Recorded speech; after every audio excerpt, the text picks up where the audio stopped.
You check your phone, knowing there won't be a message. You know they're not going to text. You've gone over the last conversation 17 times, and you already know what it meant. But you still check. You still replay the moment they laughed at something you said 3 weeks ago, like it's evidence of something. You still feel your chest tighten when you see a name that looks like theirs. And the worst part isn't that they don't want you, it's that you can't stop wanting them anyway. You've tried logic, you've tried distraction, you've tried dating other people, and every single time your mind drifts back like a magnet snapping into place. You feel pathetic, you feel stuck. You wonder if maybe this means something, if the universe is telling you this person is supposed to be yours. But what if I told you this isn't destiny and it isn't weakness? What if I told you this is a specific, named brain state, and it has nothing to do with how worthy you are of love?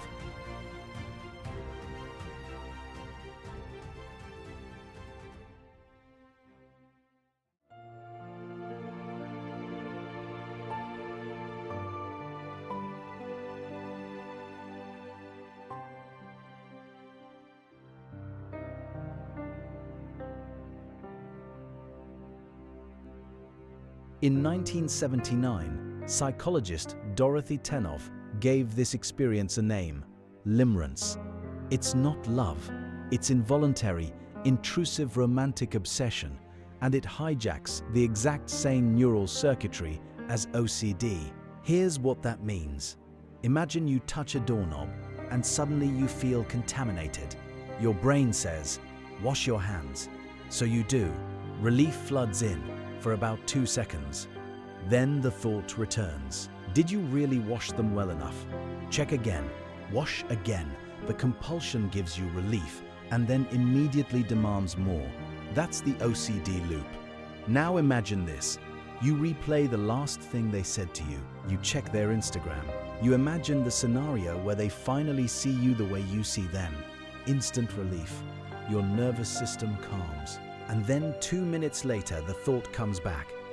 But what if they don't? What if I misread it? What if I'm making it all up? So you check again. You replay again. This is limerence. It feels like love because it's consuming, because it makes your heart race, because you can't imagine wanting anyone else this much. But love is a choice. Love is mutual. Love doesn't require compulsive mental rituals just to soothe your nervous system for 30 seconds. Limerence is a rumination loop, and the person you're obsessing over, they're not the love of your life, they're the trigger. You aren't failing at letting go. You're caught in a clinical brain state that was never about them in the first place, and that changes everything.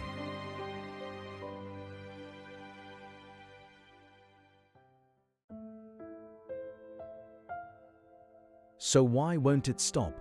Why can't you just move on the way you have with every other person who wasn't interested? Because limerence doesn't run on rejection or acceptance, it runs on uncertainty. And uncertainty is the most addictive substance your brain knows. Here's how it works. Slot machines are addictive not because they always pay out, but because you never know when they will. Every pull might be the one. Your brain releases dopamine not when you win, but when you might win. The maybe is the drug.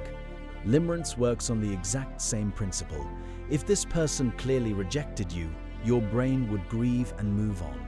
If they clearly wanted you, the obsession would dissolve into relationship. But uncertainty, maybe they liked me. Maybe that glance meant something.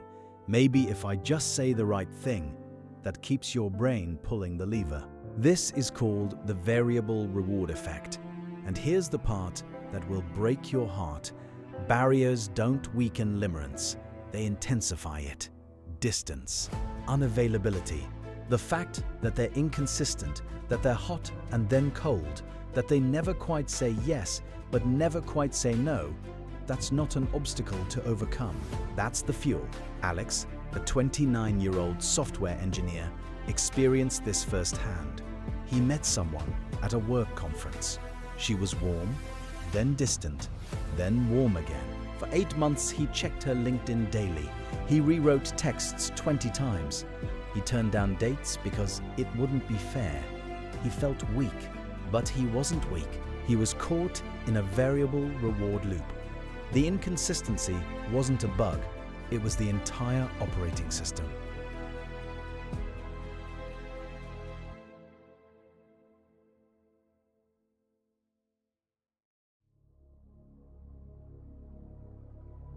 So where does this come from? Why does your brain latch onto uncertainty like it's oxygen? Because for some of us, uncertainty was our first experience of love. This is the part that might hurt, and also the part that will finally set you free. Limerence is most common in people with anxious, preoccupied attachment. That's the attachment style you develop when your early caregivers were inconsistent. Sometimes they were there, sometimes they weren't. Sometimes you were soothed, sometimes you were ignored. You learned that love is something you have to win, that closeness is something you have to earn by being good enough, interesting enough, non-needy enough. And you learned that uncertainty means keep trying. When you experience limerence as an adult, you're not falling in love. You're trying to resolve a 20-year-old question. If I do this right, will they finally stay? The person you can't stop thinking about isn't your soulmate. They're a stand-in for the caregiver who taught you that love is conditional, inconsistent, and always just out of reach. Your brain isn't chasing them. It's chasing the answer to a question you've been asking since you were too young to know you were asking it. And here's what that means. You're not pathetic. You're loyal. You're loyal to an old wound that taught you love looks like this. But love doesn't look like this. Real love is steady. It's clear. It's chosen. It doesn't require rumination or compulsive checking or rewriting your personality to earn it. You've been solving the wrong problem. The work isn't winning them. The work is healing the part of you that believes love has to be won at all.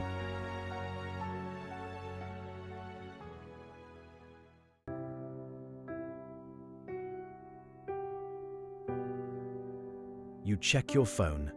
Still no message. But this time you see it differently. Not as evidence that you're unlovable, but as evidence that your nervous system is still trying to solve a puzzle from 20 years ago. The person you can't stop thinking about isn't your destiny. They're a doorway, and the real work is on the other side. Limerence feels enormous. It feels like proof, but it's not proof of connection.